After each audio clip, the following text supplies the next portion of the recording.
What's up, everybody? Welcome to the third episode of Spoilers Only. On today's show, we will be discussing the HBO original series, Succession. At the time that we are recording this, season 3 is premiering tonight, October 17th at 9 p.m. Eastern on HBO and HBO Max.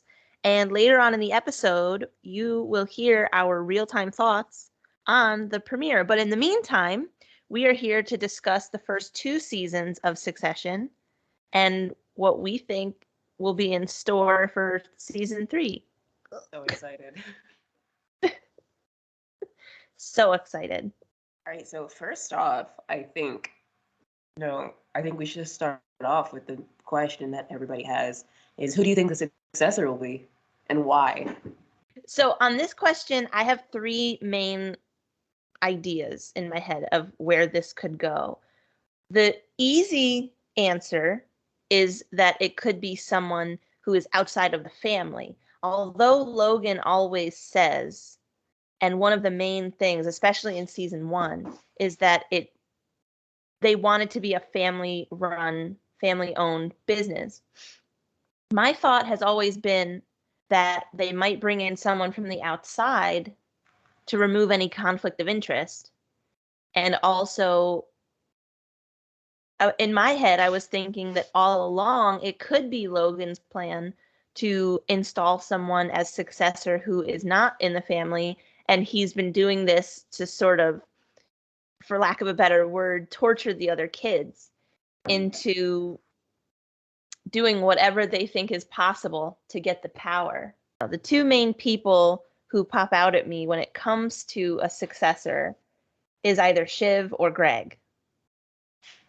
That's what Now, I thought too. when it comes to Shiv, I feel like that could be like a really good ending to the show if in a couple of years, it goes 6 or 7 seasons. I hope it doesn't go for 6 or 7 seasons. I think that's just too long. I would love to see it. It's because I like the show, but I feel like that's a little excessive. Unless they have a consistent plot. Yeah, I would hate for it to go on like as long as possible and have it not be as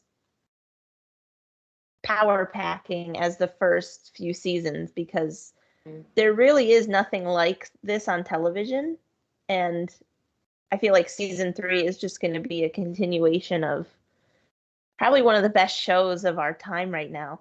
I've never met anyone who doesn't watch it. So everybody's involved, everybody watches. I mean, it's a good show. It's just about some rich people, and doing some rich people things. And of course, crying about it. About Shiv becoming successor, I think she is the most calculated and logical from the ROYS. And it doesn't make sense for her to not be the successor. And it really bugs me, the fact that Logan strung her along for a minute about becoming successor. And he's like, you know what? I kind of would rather this company suffer than have my daughter run this place. Oh, come on, Logan. You're about to die any moment now. Stop doing this to this girl. And I clearly remember that episode where they're meeting with the Pierces to do the merge, and he would rather, like you said, he'd rather let the company fail or just, the company go into a downfall than have, his daughter take over, just because of how the optics would look. And, that was one of the moments, I think, in season 2 where it was kind of like jaw drop, because you know that the family and these characters are capable of doing things like that, and they're capable of being just ruthless business people, but at certain points you're just watching and you're just kind of flabbergasted by certain things that happen. I understand placing business before pleasure and family and stuff, but that's your daughter, and you're caught up in these conservative values of woman can't be in power. However, no one's gonna knock that if you do appoint her successor. The public sees ship taking over the company as CEO, people are gonna be like, oh, that's cool. They're not gonna be like, oh, a woman. No, because it is 2021. It'd be a lot different than what he's used to. But that man is insane in his own ways. So we'll just let Uncle Logan die. I didn't say that. We'll just let him carry on. The other person that always pops into my head when it comes to who is successor is I always point at Greg, and not because he's the lovable cousin Greg. It's because there's certain parts that have always stuck out to me. And one of them is, I believe it was season 2. Was it season 2? Well, anyway, was it the scene one of the where he was parts recording Tom? Well, is that where Logan comes into the bathroom? I know what you mean. Took him out the will if he still had a part in Waystar. Yeah, Yes. I do believe that was season 2 because that was like that scene where Greg was like, "Wow, I just turned down $250 million. I need a drink." Okay, I think it was. Okay. So yes, in season 2, the scene where Logan and Greg are in the bathroom, and Greg was telling Logan about how his grandfather wants to take him out of the will if he has any part in Waystar. And the way that Logan was talking to him, he didn't seem like his normal calculated self, which everything they do is calculated, but for this part, the way he kind of looked at him and said, "I like you, Greg." And then he's like, "Do you want to go with Uncle Grumps or Grandpa Fun?" or something along those lines. And I think that I think you're wrong. I think he was definitely being very calculated there. Because Logan, he always has like his best interest for the company. He's always thinking about what's best for the company. And he sees that Greg is a great asset to the team. So, to lose him would be a little like, it would suck. So he's doing his best to connect to Greg in a way that Greg will understand to get him to stay on the team. And by saying like, yeah, I'm your friend Uncle Logan, like you can be rich as hell with me. With your grandpa, you're gonna just be like in the wilderness of Canada doing nothing. Come with Logan. It's fun on this side. We have candy and drugs, even though Greg said he doesn't do the white drugs. So I realize now, even though I'm sure he did it twice. Yeah. I realize now, saying that, I misspoke. I think he said Uncle Fun or Grandpa Grumps. I think that's what it was. Because I just switched the roles in my head. Uncle and Grumple. So. Grumple. Yeah. Uncle and the Grumple.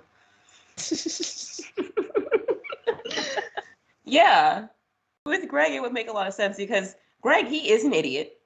He's a complete idiot, but he's a smart one, with his secret folder. I was going to say top secret, but no, I was wrong. It was just secret.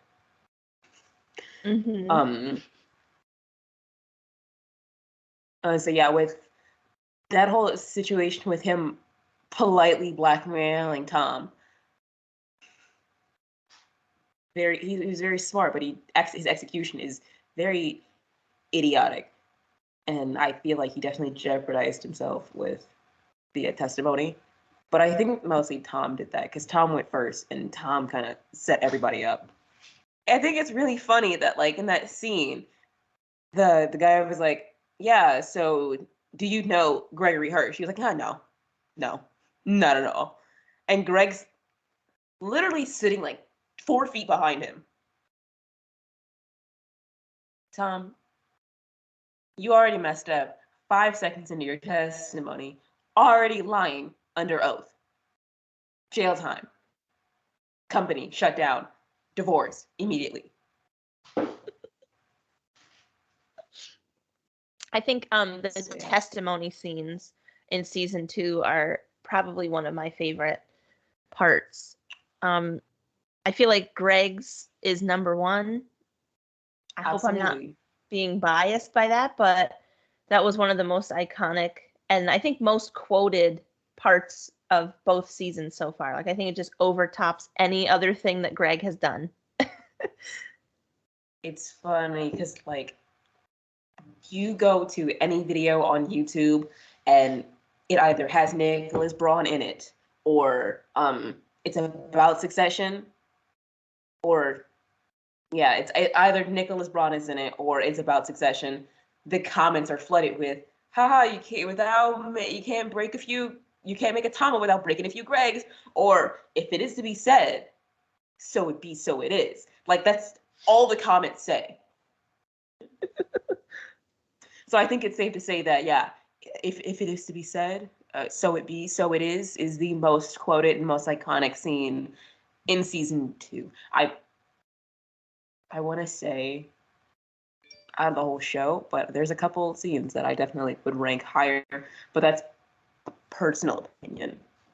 That's a personal. Mm-hmm. Speaking of the Tomlet and Greg quote slash like email chain that oh Tom God. admits to, I have a theory on the quote, and I know it's hilarious, first of all, because you watch an HBO show and it's, billed as a comedy drama, but I mean it's a drama show. And there are just so many hilarious parts and light parts, and I love the balance between those. But with this quote, you can't make a Tomlet without breaking a few Gregs.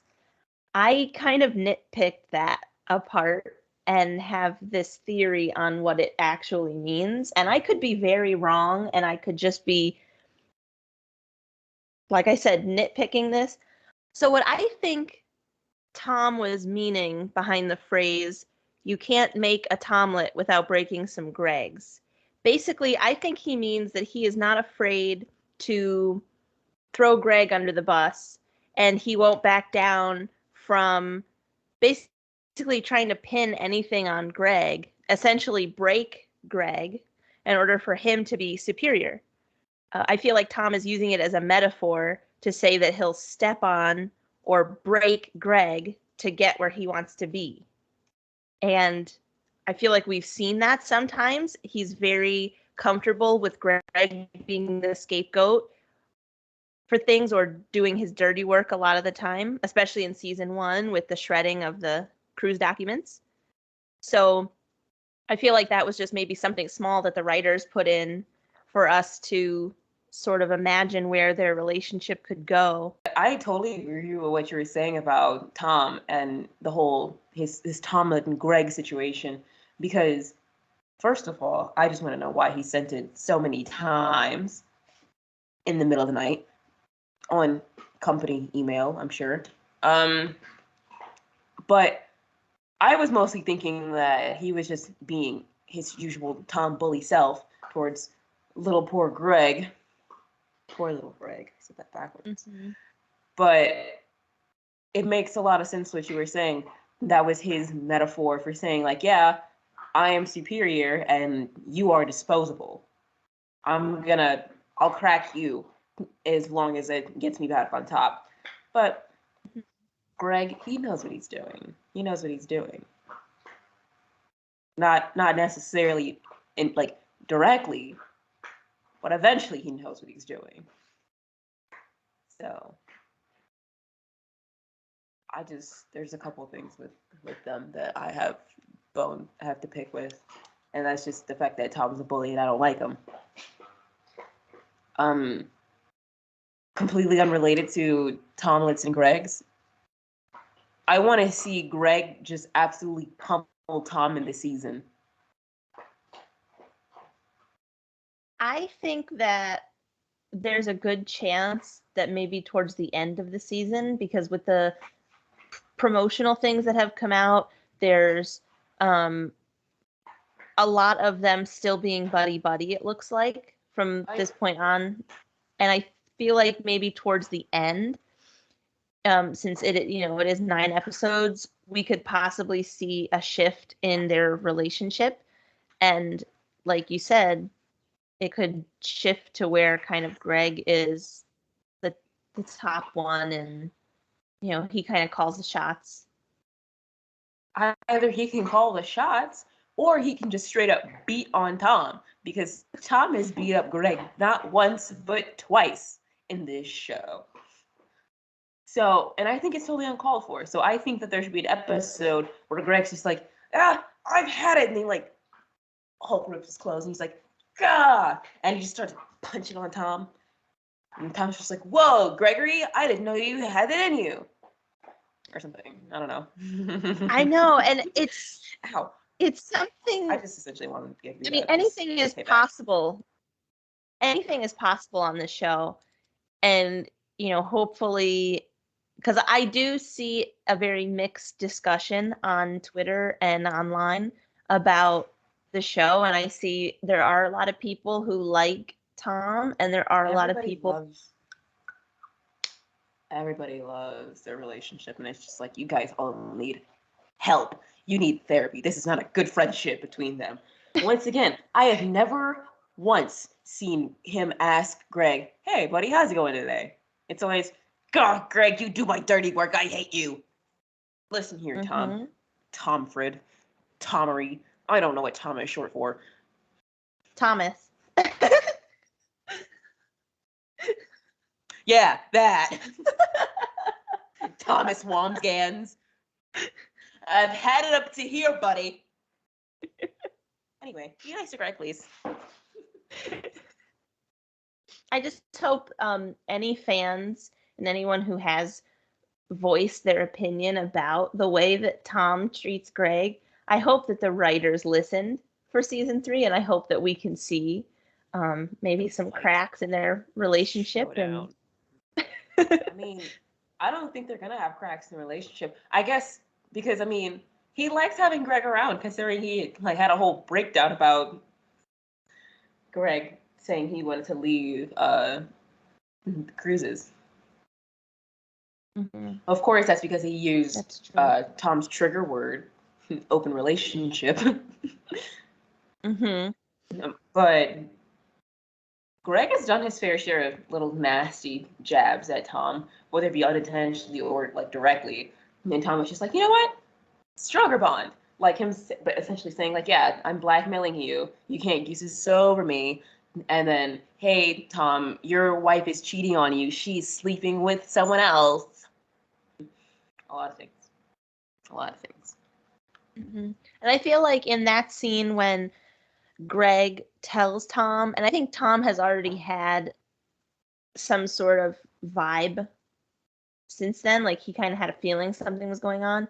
But I think in that moment, Greg was trying to be a good friend to him. But I use the term friend lightly here because their relationship is so complex, and there is, that's not how a normal friendship would go in life. I don't like it. But I feel like Greg started out trying to be a good friend to him by telling him something that he thinks was going on, and then Tom took it out on Greg, like you said, not once but twice. And in season 2 was when he got pummeled with water bottles in the safe room. God, I love that episode. The first time he beat up Greg, when Greg told him about Shiv potentially cheating, as you said, I think he suspected something going on, but Greg saying that confirmed his suspicions, and he was like, no.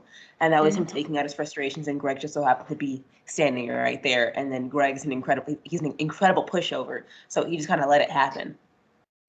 Yeah. So yeah, let's. Tom Wamsgans a bully. I am an official member of the Tom Wamsgans hate. No. Excuse me. The part-time Tom Wamsgans hater club.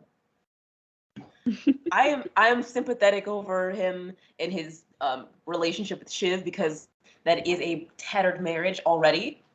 But when it comes to Tom and Greg, no, I will hit you with a baseball bat. So this is something that we have discussed when we have our own succession conversations. But I think that it's relevant to our discussion on here about it because it is something that you and I have theorized about and hoped that we could possibly see a continuation of why there was so much emphasis on this in season 2 of when I was just about Greg to bring that up. is in the bathroom trying to record what happened with him and Tom and the cruise paperwork This is front and side the pocket. whole cruise. Front side pocket, front jacket pocket. Yes. Okay, so about that part. So, okay, in the finale of season 2, when Kendall's like, yeah, my father, he's not a good man. Here's what's been going on. In that whole scene, you see Greg in the back of the room. He's holding the manila folder with paperwork in it. He's just like, hey, Kendall, gotcha, buddy.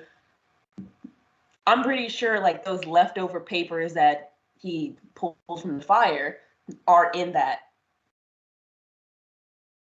folder. Because about the recording, I'll get to that in a minute, but at least the papers that he stole from, filing that Tom had him do. And then Tom was like, hey, we're going to burn these. And then as soon as Tom went to go get matches or whatever, he was like, no. And then he pulled a couple of papers and shoved them in his pants. Those papers later, more than likely, this is painfully obvious, definitely in that folder. Because he needed just at least a tinge of proof that he knew. And I mean, Kendall did say, yeah, these are the files, because Logan did sign off on those. But about the recording, let's get to it.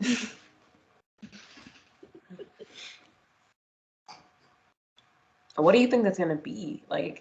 It would only make sense for him to use it against Tom, because Tom was the one that was, saying the stuff.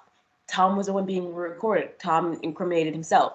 So it wouldn't make sense for him to use it against Tom, at least with current knowledge. Because right now, Kendall's main focus is taking down Logan, but that was definitely a big no-no on Tom's part. Yeah, and I think that with, I was going to say, refresh my memory real quick. Was it public knowledge that Tom was in charge of cruises? Or was that a behind the scenes thing? But I don't know if it was public knowledge. I think it was. Okay. So with thinking that it was public that Tom was in charge of cruises, I feel like if the papers in the envelope that Greg has with Kendall after the big jaw-dropping finale of season 2, if Tom is ridiculed publicly for that, I feel like Greg could possibly leak that recording to the press anonymously, not knowing that it came from Greg. He could still be buddy to not know that. But maybe they could change his voice. If you hear Greg speaking on the recording as well, they could change his voice. And Tom's gonna know that conversation happened with Greg. Considering in that scene, Greg being his dorky self, yes, we are. What are we doing? And then Tom was like, yeah, we're burning stuff. He was like, but we're the documents in which we are destroying. The evidence, some might say. He was kind of put it in detail. So there's no way for Tom to not know that was Greg. It's recording. Maybe then Greg can say, oh my God, someone stole my phone and they leaked it, or it's out. Mm-hmm. He could just twist it some sort of way where it just makes him look like oopsie. Or maybe he could leak it under the knowledge that it came from Greg and he did it intentionally, and that's what causes a rift in the relationship. But there's no reason for Tom to throw Greg under the bus. Because if he does do that, as you said, by all means, Greg, leak the conversation. Mm-hmm. I mean, maybe later on in season 3, there'll be a part where, because I remember there's a scene in season 2, I think around the safe room episode, where Greg says something to Tom along the lines of, like, oh, I'm blackmailing you. And he's like, oh, I'm so proud of you. You're doing such a good job being sneaky, or something like that. Something like smart that Tom always says. Something like sarcastic. Say maybe like later on in the season, he that recording comes back because he needs to blackmail Tom for something else. And it seems like Greg has chosen a side helping Kendall, where it was left in season 2 as you see Greg and Kendall together, working together at the press conference. It could be later on where he needs to use that recording against Tom. I just feel like there was so much emphasis on that scene, and if, there was nothing to do with it later on, why would there be so much emphasis on that? And why would that be such a part that is so memorable? And it just really stuck out to me as something that I feel like they will probably and should go further with, because a lot can happen there. A lot can happen with that. Yeah. I think Tom reacted that way because he doesn't take Greg seriously. And it's super easy not to. But I think he just does not take Greg he doesn't take Greg seriously. And so Greg tells him, yeah, I'm blackmailing you. It's just like, yeah, okay, buddy. Like, I love that you're doing this. Like, you're truly adorable. This is great. But whatever, this is not gonna affect me in any way. And I think his nonchalance is gonna come back to bite him in the butt, because I do think that it first of all, it has to come up in season 3. And just as you said, I think Tom's gonna do something to try to kind of drag Greg down. And Greg's like, no, I have this. Because I do think that Tom would side with Logan. Mm-hmm. Tom definitely, I feel like, would side with Logan in this whole Waystar Civil War. Whereas Greg obviously is siding with Kendall. So it would make sense for him for that conflict to come up. Yeah, and I think another reason why Tom would side with Logan is probably to, I don't want to say earn the respect from Shiv, because obviously they're married, but they've had issues. So I feel like that makes sense. It would be a way for him to, I guess maybe you could put it that way. I guess, a reason why Tom would choose Logan over Kendall would be to earn respect from Shiv. And yeah, I guess you could put it that way. I feel like Tom is just like the lapdog for the Roys, because he's just this guy. He's married to Shiv. Yeah, you are our brother and son-in-law, but you're just this guy, and he wants Logan's approval so bad. He wants he wants in on the Waystar fortune. He wants the family.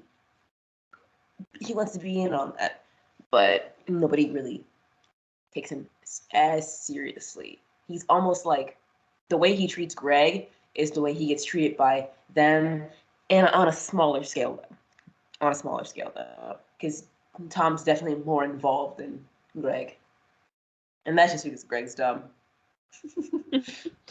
Yeah, Greg can definitely act as like a punching bag sometimes, especially for Tom, like a literal punching bag, because of what we have witnessed in these first 2 seasons. I hope that it just doesn't go any farther than that. And I hope that, like we were saying before, I hope that Greg is able to do some self-defense if it comes to that again. Absolutely, just dog walk him, man. But speaking of Shiv and Tom, their marriage. Yes. Do you think it will last? Like they're newlyweds, and Shiv is already she's kind of messing it up for herself. And although like money is obviously not an issue with them because they're freaking billionaires. Yeah, So I think that lavish wedding was not a problem, but Shiv's been acting a little funky. I think from a public, like, I think the optics of it publicly, I think the marriage will continue, but I think personally behind the scenes, it will not. I didn't think of it that way. Because I Like, think that, yeah, you're right. It would look weird, like, if in the middle of this they divorce. Yeah, I think that, like, they'll, if they have public events that they have to go to, like the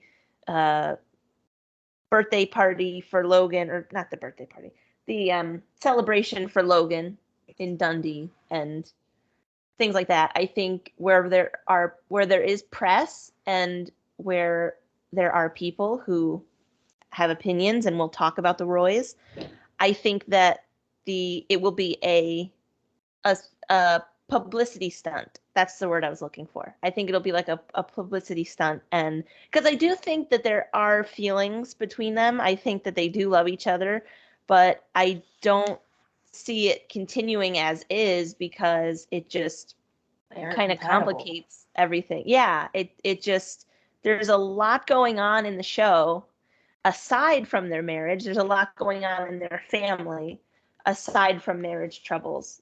And I feel like what they'll probably end up doing is just being married on paper and keeping it for the public and for the press, and then nothing will be there like personally behind the scenes. That makes sense because, as I was like, I don't think that they're truly compatible. Like they do love each other. There are some feelings there, as you just said, but Shiv has a different idea or a different desire for her relationship than Tom, and it's not exactly something they can compromise on because Tom doesn't want that. He doesn't want to do threesomes. He doesn't want to have an open relationship. However, Shiv, she isn't a monogamous person, and she prefers to be non-monogamous, considering the fact that she keeps Nate around. Mm-hmm. So unless she can somehow like silence those desires and completely ignore that, and let's face it, she's definitely gonna still keep Nate underneath her. But I just don't think that their relationship is gonna last unless they can somehow work it out. Because the scene on the beach where they were talking, it was a very somber episode, Mm-hmm. or at least it was a somber scene. And I don't know. I think they'll either work it out in compromise and then like still have some holes in the relationship, or they will, as you said, be married on the surface, but behind the scenes, it's broke. It's off. Mm-hmm. Yeah, and I'm looking forward to seeing what happens because I feel like in this show, it's a lot of business talk, it's a lot of money talk. There's not very much room for romance or romantic characters or romantic plot lines. And I feel like Shiv and Tom's is a relationship that can be followed, and that, people who maybe watch this show, or I should say people who watch shows to maybe find some sort of couple that they can sort of get behind. Even though it's hard with Shiv and Tom, I feel like there's probably fans out there who like ship them and hope that they stay together. But I think coming up, the emphasis will be taken off of Shiv and Tom's relationship, and I think it will be put on Roman and Jerry's relationship because I have seen a lot of teasers and a lot of rumors about this relationship and how it will progress in season 3, and I am scared. I have no words. The only word is that I am scared. It's weird because that's like, it's just weird just because she's like this business family friend. And then Roman's just like, hey, Jerry. That's weird. I hope. I can say that I hope it does not turn into that, but I know for a fact it is going to. So I can't even hope for anything. Yeah. And I was going to say, we don't have to touch on that now until we see it come up later. I don't have anything to say other than the fact that like I know it's going to happen. I think it will cause like, you think it's going to cause like, a strain on like the Disney. I tried to say business and family and it came out as Disney. The family business relationships. Like, do you think it's going to cause like any weird thing? Like, I know for a fact it is. Like, shit's definitely going to be like, Roman, what? I think it very, very well can and probably will. And I think that even if anything goes further between them and it starts to get kind of awkward, and they sort of try to keep it a secret, but maybe, people start picking up on things, I feel like it will become kind of awkward and weird for the family, and it might throw a wrench into whatever Logan and the other kids are planning. So we'll just have to watch to find out, I guess. But I hope tonight, I hope on the new episode, or I should say, I hope on the season premiere, there is nothing that sort of gives us like a jump scare or anything. Just kind of eases into the whole season, and then all this funny business comes later. The season just opens up with Jerry and Roman just making out on. No, okay. So two final things that I wanted to hit on is Connor. We have not talked about him at all this entire episode. Good old Connor. So about him and his con heads. Yeah. What do you think how do you think that's gonna interject into the plot in season 3? He was interested in politics from a very young age, and he's running for president. Yeah, I think I have to say I think Connor is a favorite character of mine, just because he doesn't seem to get into too much trouble. He doesn't seem to overstep or do anything crazy. He seems to be a good mediator for the other siblings. And he's kind of like that older brother role. I think for he's them. just kind of there. He's just kind of there. Yeah. Yeah, but he has a good presence in the show, and I love the relationship between him and Willa. I love Willa. I love seeing how that's going to progress. I want to see her play Stands. Like, it was horrible. The rating said it was absolutely horrible, and there were sand mice living in the sand. But and I love that scene when they're on the yacht and she throws the iPad overboard, and just the noise that she makes. I mean, she's definitely one of my favorites. I rewound it a couple times because it was hilarious. She just like stares at it for like 2 seconds and goes, blah! And then behind you, splash.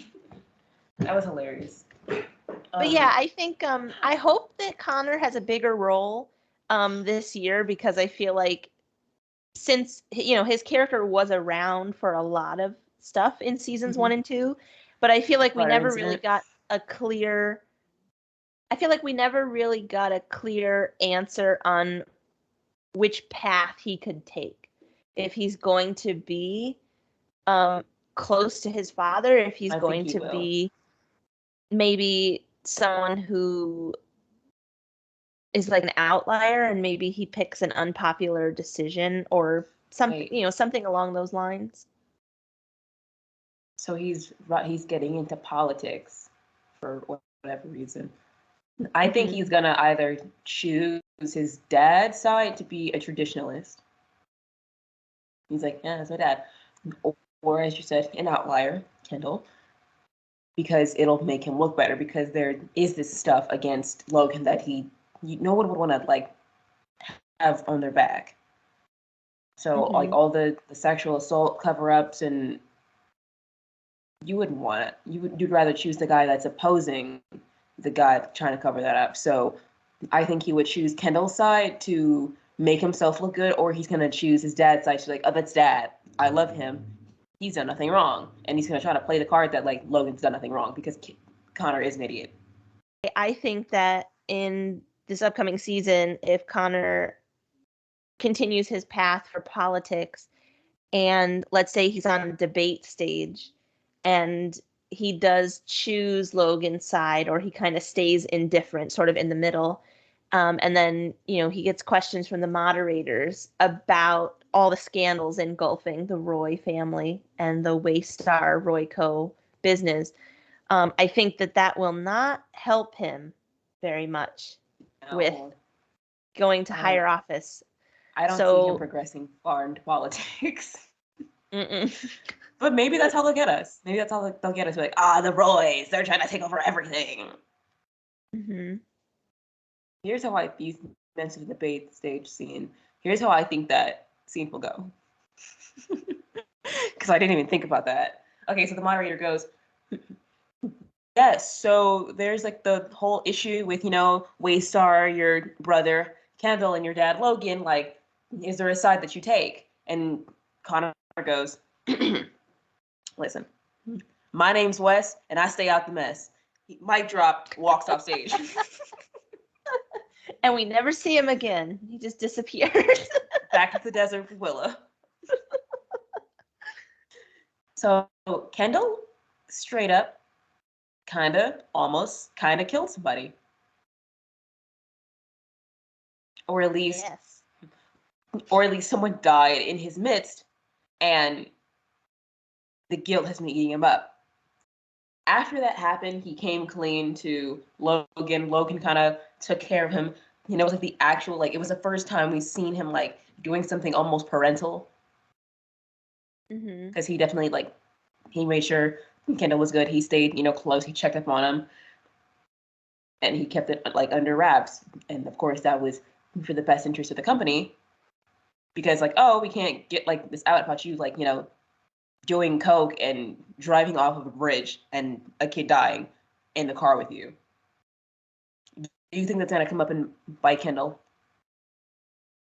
Well, I think that since it is a secret, a family secret, and I believe in season 1, no, I'm sorry, in season 2, he was never able to tell his mom what happened. It really is a family secret. Only very few people know about it, and I think that Logan could use it. I think Logan's the only one that knows about it. Yeah, I think so. Or maybe a few of Logan's like helpers. But I feel like Logan could probably use that as blackmail against Kendall to stop whatever campaign against him that he's trying to do. Where the season 2 finale ends with him doing the press conference and coming out with everything. I feel like Logan is the type of person that would possibly use that.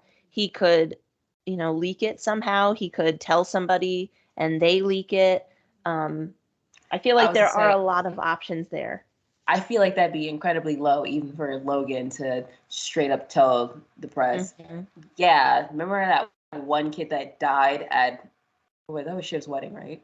Yes. Okay. Remember that one kid that died from an overdose and drowning at my daughter's wedding? Yeah, Kendall, my son, the guy who's opposing me, was in the car with him and he did nothing to stop him. Oopsie. That would be low for even Kendall, for Logan to do. So I think he will spill it somehow because I feel like they're perhaps, and that's not exactly something they can sweep under the rug. yeah, sort of like the Greg bathroom recording scene is I feel like there's emphasis on it, and it's something that fans of the show remember. That was a really big, like, I can remember watching the season 1 finale when it aired and seeing the car drive off, and I was like, oh my God, like I was shocked. Definitely. So I feel like it was a big enough plot line, big enough accident for us fans to remember and to theorize about where this could come up again. And I feel like the writers and the producers on this show are very smart and very good. And I feel like they could take these characters to extremes that we didn't know was possible. So I'm honestly expecting anything and everything to happen this season and possibly the next season, because I have heard Jeremy Strong has said a little bit that there might be a 4th season already in the works. So I guess, we'll just have to watch and wait, but I would not be surprised if Logan did something with that, because it was a big, big plot. I hope he does. Not. Uh, no. I was. I don't hope he brings that up. That would be horrible.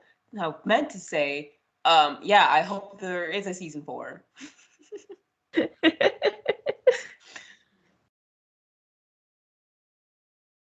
think the Kendall has dealt with that enough. Like the guilt ate him up, dude. It changed him. Like showed Yeah. emotion to I his mean, sibling for the first time. the character of Kendall in season 1 was so, like, I feel like, for lack of a better word, upbeat. Like he was just always working, always Rough and tough. scheming, doing all this stuff. And it was like a major, major shift from, like, I feel like season 2, maybe episodes 1 through 8, before he did his big rap at the Dundee party. Oh my And god.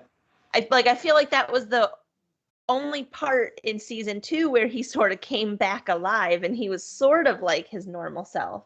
But the guilt and that whole thing, like you said, really changed the man. And, it wasn't until the finale where, he was sort of back to his, like, scheming, blackmailing ways with the press conference. So I don't know. They set it up really good, and it's very, very long awaited. So I'm very excited.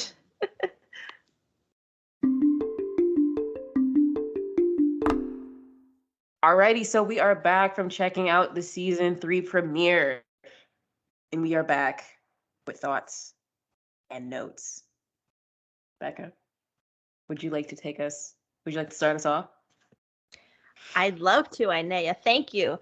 Well, I can definitely reiterate what you just said. There are a lot of thoughts and a lot of notes and a lot of excitement as well, because we waited a very long time for this premiere and it's finally here. This season is about to be nuts.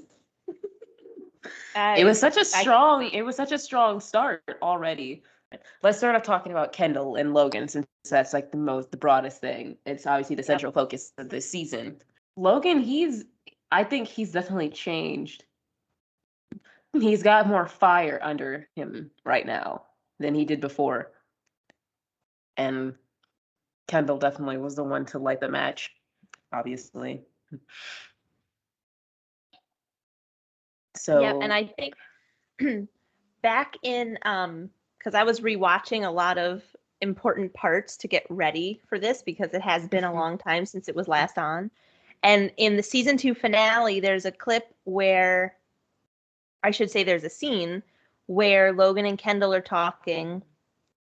It was after it was after that big dinner where they were trying to decide who was going to be the face of this and who was going to, basically, the who they vote. were going to sacrifice.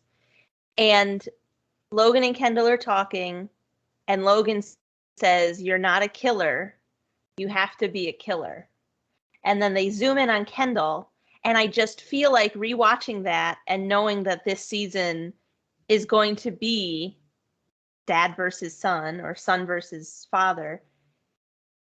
I saw something in Kendall. I could see something where he was like already making a move, and he was that kind of just kicked him off on like a warpath almost. And then when it was time for the press conference, he put the plan in motion.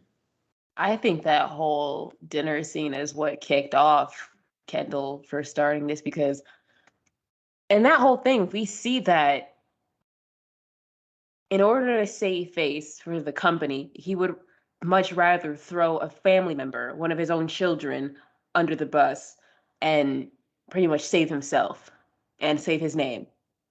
And Kendall just he wasn't going for it, you know? So yeah, I would definitely be like, you know what?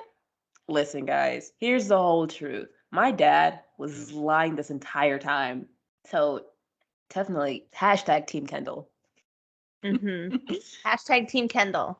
I saw Me some too. people like saying like, yeah, I'm hashtag Team Logan. Why? Why? Like, I need a PowerPoint presentation as of to why. And like, it's really funny because not even Shiv was Team Logan. She's she was Mm-hmm. she was kind of Team Logan just because, oh, that's my dad. I gotta be in his corner. But she was low key like, yo, Kendall, hey buddy, you got this. And then obviously she's definitely, I don't think she's on anyone's side now, unless no. Now she's definitely dropped off of Logan's side. I feel like she's siding closer with Kendall, but mostly with herself, considering the fact that she's obviously, I feel like, is the one most suited for a CEO position other than Kendall. And so for Logan to say, oh yeah, you got it. Oh wait, never mind, just because you didn't land us, the best lawyer, even though it's not her fault that Kendall got to her first. Kendall got to her before you even considered her. So, and she's just kind of went AWOL. So I definitely think episode 2 is gonna focus on her whereabouts and where her head's at. Mm-hmm. And I think I remember there's a part where Roman calls her after Jerry has been notified that she will be acting CEO for the time being. And Roman calls her with that terrible song that he makes up, and she hangs up on him. And then Shiv tells the driver, oh, change of plans. My first instinct was, oh, she's She's gonna go see Kendall. mm-hmm. Mm-hmm. Because because Kendall already called her and was like, yo, Shiv, Shivy Yep. Shiv Shiv.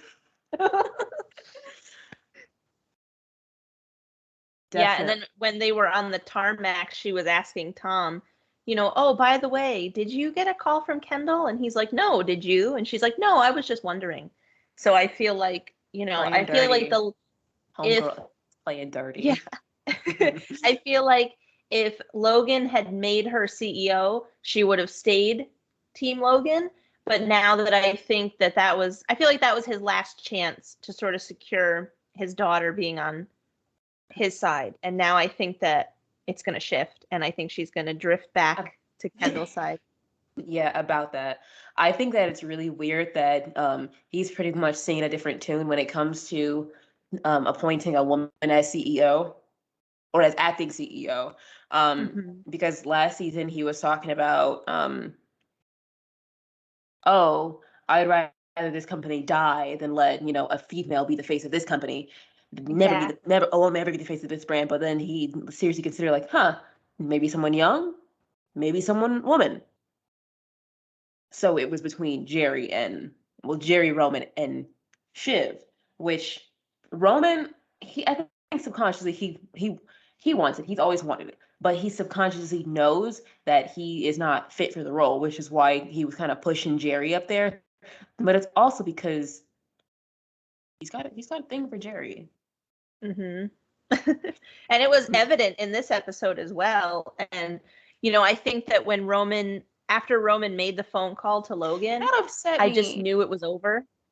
Oh yeah, it's just because. I just feel like him trying to meddle in it definitely kind of messed himself over for that, because I don't know what Logan's thought process. Maybe it's because like he's not being cutthroat. He's not. You can't fight for it. You have to earn it. But it's just the fact that he was like, yeah, yes, son, I'll let you know. Just being super sweet to him, and then it immediately hangs up. Yeah, Roman's out. Get him off the Yeah. board. I just knew that was going to happen. I just had a feeling that when Logan's he not a started caring meddling. guy. Logan's not a caring guy. No, but I kind of am excited that Jerry was picked, only because Jerry's been one of my favorites since day one, because I find her character just very cool, and she works very well under pressure, and she, most of the She time knows the has all the company. answers. Yeah, and she's able to help them, but also kind of stay on the outside so she doesn't have to get involved. And I feel like now that she's going to be acting CEO, she'll have to go and do maybe some stuff that she has never been involved with before. So we might see a little bit of a character change or a character development from Jerry. So I'm excited to see what that has too. Plus, with the position that the company's in right now, I don't think that it's the best time for Shiv to go in as CEO. I'd rather her be Mm-hmm. like an official CEO, like from like a rebranded Waystar, instead of going in Mm-hmm. as acting CEO for Waystar while they're dealing with a huge sexual assault case. And it's not even just like a single sexual assault case. It's a cover up of like a multitude of sexual assaults from their cruise lines. So this definitely just isn't the time. And Logan knows what he's doing, because the situation that they're facing, yeah, let's put like this is a, many women have been abused under our care,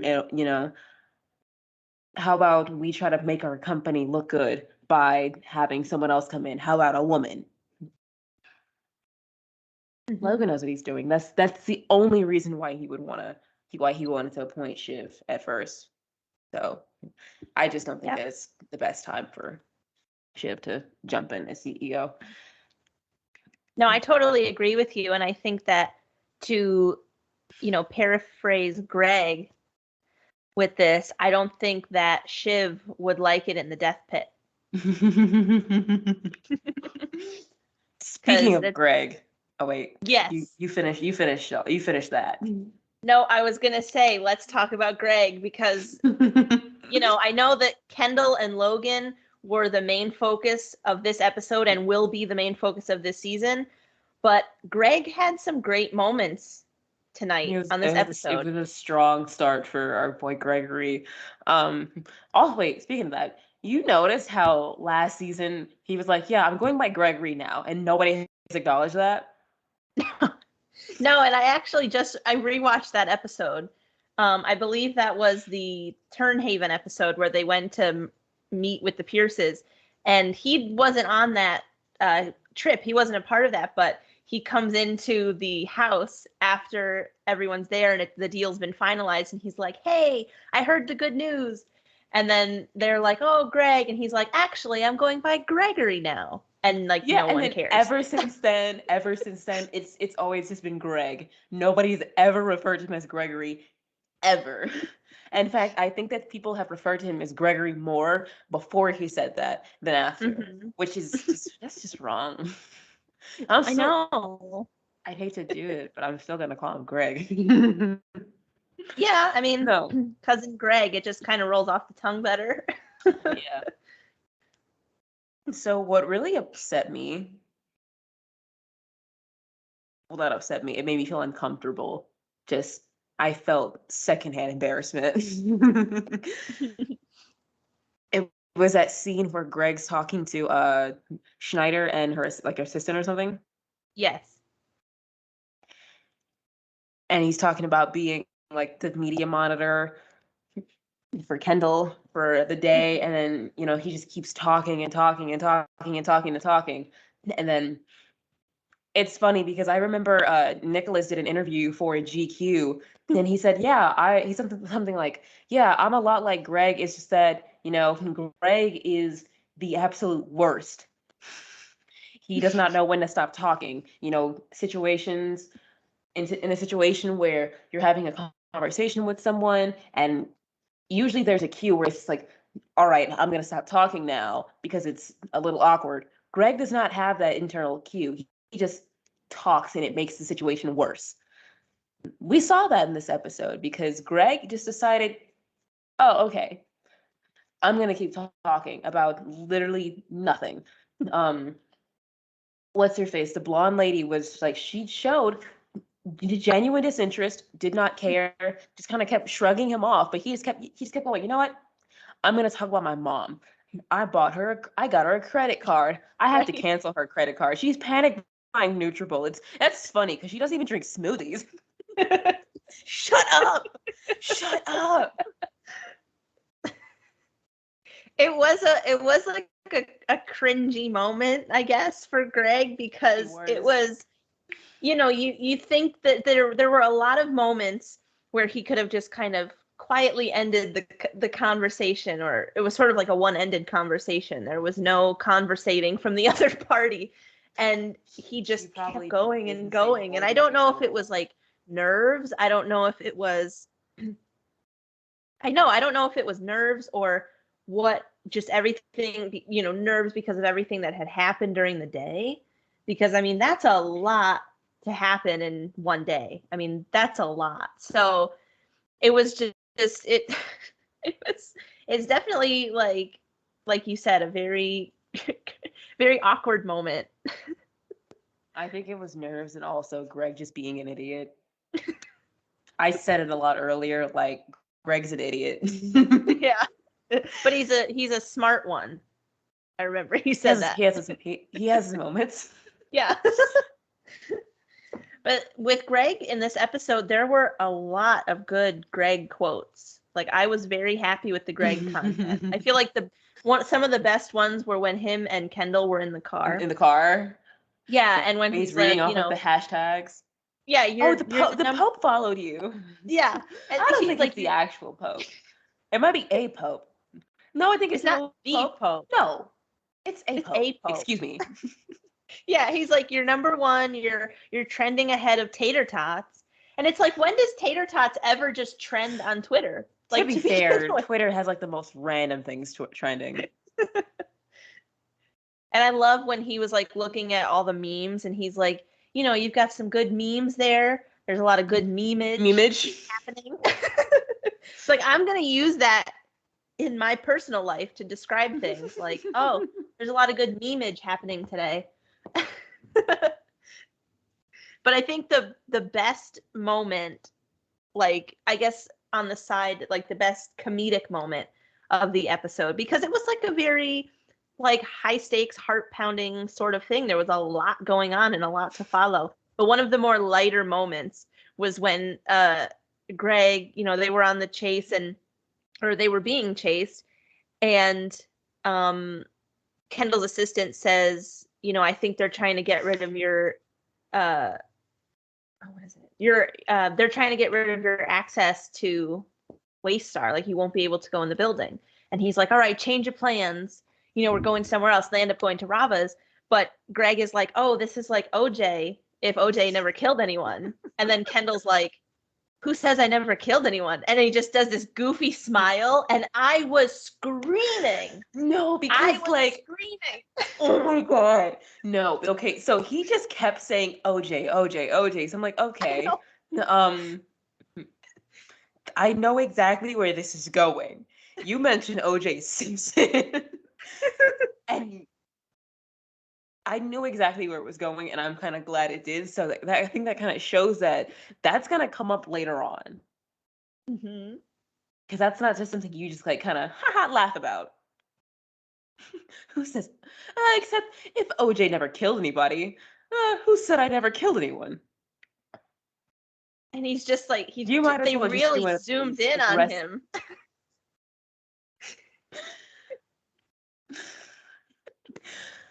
Oh my God, that scene, I almost screamed because, first of all, Greg they don't even know. They just don't even know. No. And I think it's funny that he's joking about that when that like really tore him up. Mm-hmm. It shows, I think we're going to see like a different side of Kendall this year. I think he's gonna just, yeah. And I just remember like hearing that, and I literally just like got out of my chair, because the one thing that I'm sort of definitely now expecting from this season was some sort of mention of that, because you can't just brush that off. Exactly, like season 1 finale, the thing happens, the car crash happens, and it causes sort of a mend between Logan and Kendall. And then season 2, it comes back with him in some sort of retreat, like in Iceland or something. But he was only there for a couple days, and then it was back into all the action. So I feel like it never really got it had I feel like it had enough time. Family therapy. Right?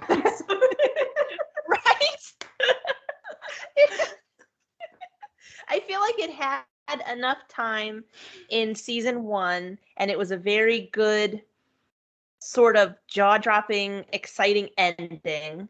And then it was never really mentioned in season 2. So I feel like because Succession seasons are relatively short,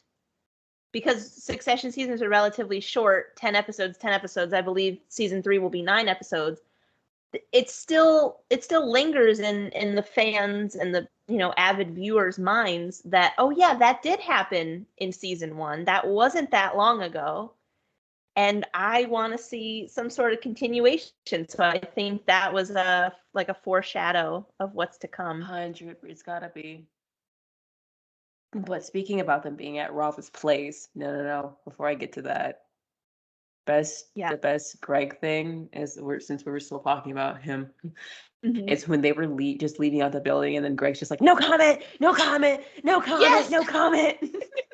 And they're like, you don't have to say that, Greg. Just and then he's like quiet for a second, and then he's like, no comment, no comment, no comment.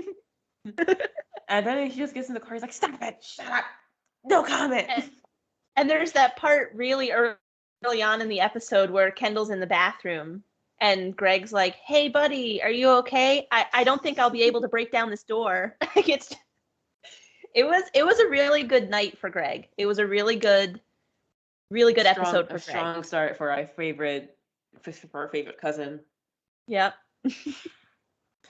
But as I was gonna say about Robin's place, Naomi. So there's a little tension, because that is Rava is Kendall's ex-wife, and Naomi is his current girlfriend, and she just got invited over to her home.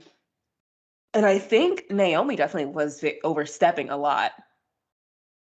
Yes. First of all, she came into her house. She came into her place, and she's just decides, you know what, I'm going to crack open a bottle of whatever they were going to drink. Mm-hmm. You're going through this woman's cabinets, you're digging through her wine glasses, and you're opening up her bottles. Who are you? What? If you came to her house with the intentions of drinking, why didn't you bring your own bottle? And like, it just caused Rava to blow up on Greg, and he's just like, no, Naomi told me to do it. Either Naomi did it on purpose, or she just does not care. Because also when that happened, and then Rava showed like, dude, nothing, just kind of felt like that. Naomi was just like, I'm gonna go get napkins. So you don't feel you don't feel anything about that. You don't feel bad. No, that was the whole scene. I mean, I thought that it was, at first I thought it was kind of sweet in a way. I feel like I'm using the term sweet lightly, because the characters of Succession, it's hard to use a loving adjective with some of them. And so what I mean in that context is it's sweet that Rava was letting Kendall do his operations from there, because we didn't really see much of her in season 2. And Mm-hmm. I feel like it's important. Her role in the show is important because, she is Kendall's ex-wife. She is the mother of his kids. There's a I lot forget he has of, kids sometimes. yeah, yeah. And because they weren't really around in season 2, it was, forgotten. And I think she plays a very important part in the show. And to see sort of a relationship between them is nice, because it's a part of his past, and it's nice to see some familial support aside from the Roy family, like his siblings and cousins and stuff like that. So in the beginning, in the parts with when he was doing his operations at Rava's, I thought it was very nice. It was giving him a comfortable place to set up all his stuff and have meetings and do all the stuff that is involved when you're taking down a company. Does Kendall And not have a place to live or something? I don't Like know. it's just registering in my head. Like, does he not have his own place where he can't like do operations at his own house? He has to do it at Raba's. But I guess like obviously from a writing standpoint, they needed like some tension between the shows more Yeah. of Raba, so I appreciate that, and also some tension between Raba and Naomi. So, but just from a viewer, like from a literal standpoint, like why couldn't he just go home? Yeah, and I think also possibly that was a good way to bring the characters together and have Rava and Naomi meet. I think, that was kind of important. But I think also maybe he went there because he knew that there probably wouldn't be a lot of press, or maybe True. just people outside. But I don't think we've really seen True. him in an apartment or anything. I remember in season 2, he got Greg an apartment and then he was staying in one, but I don't remember. Wasn't like the floor like above or like below Greg? Maybe. Because I remember him saying something like that. Because I remember Greg saying something like, "Hey, I'm really tired. Can you like move this like down to your place, like downstairs?" Oh, that's right. That little like housewarming party they had. Mm. Which was But really with just a way the for Kendall to score himself some. yeah, right. with with Naomi and Rava, I just knew that if they interacted, there was bound to be some sort of tension. And I think it didn't help that it was a very big day for the entire Roy family. So there's just so much happening. And I think as a viewer, you felt this episode was very fast paced. You were looking at basically 3 groups of people. You were looking at the Kendall, Greg, uh, one side was over here. Then you had Jerry, Shiv, and Roman, and then you had Logan and Carl and Frank and all those people. And there was like a lot going on, but it made all the transitions very seamless, so you could follow it. Don't get too confused with everything. But back to the Naomi and Rava stuff, I'm really looking forward to the upcoming episodes with that, because I feel like I'd probably have to take Rava's side only because Oh, we know more definitely. about her. And it's not I feel like it's not smart for Naomi to sort of act out or do anything like you said, overstepping around Rava and Kendall, because it's, I guess it's just different, and we don't know too much about Naomi. They did just meet that night. Rava And and then he Naomi crapped in met her for the bed. first time. But I thought you were No, talking I about.